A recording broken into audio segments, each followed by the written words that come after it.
Eu acho que toda mulher é potencialmente, ela tem muito mais facilidade que o homem em desenvolver os seus dons. Por que a mulher foi relegada nas religiões? Nós temos aí, enfim, infelizmente nós estamos ligados a uma coisa chamada memória do planeta, história. E quando a religião, que em determinado momento ela é completamente livre, ela é feminina, ela é matriarcal, as primeiras divindades que a gente encontra, né, são as Vênus, né, são as divindades femininas, e as primeiras estátuas, né, as mais antigas, arqueologicamente falando. Mas depois a religião vem feito um fator de organizar a sociedade.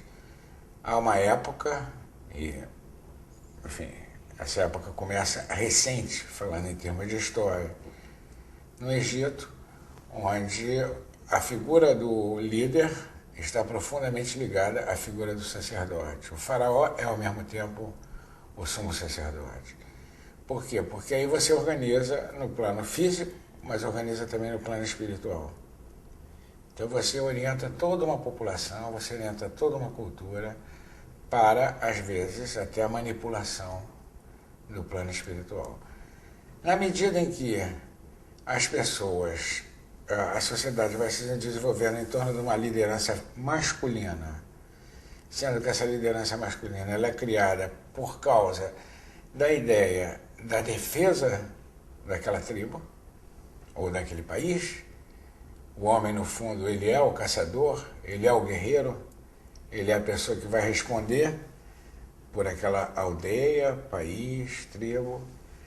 E na medida em que isso acontece e que a figura do sacerdote começa a se misturar mais com o homem do que com a mulher, a divindade feminina desaparece. Ela reaparece no momento em que se descobre a agricultura, no momento em que se descobre, por causa da contemplação feminina, enfim, que a plantação, que existe uma relação com a terra, que existe tudo isso.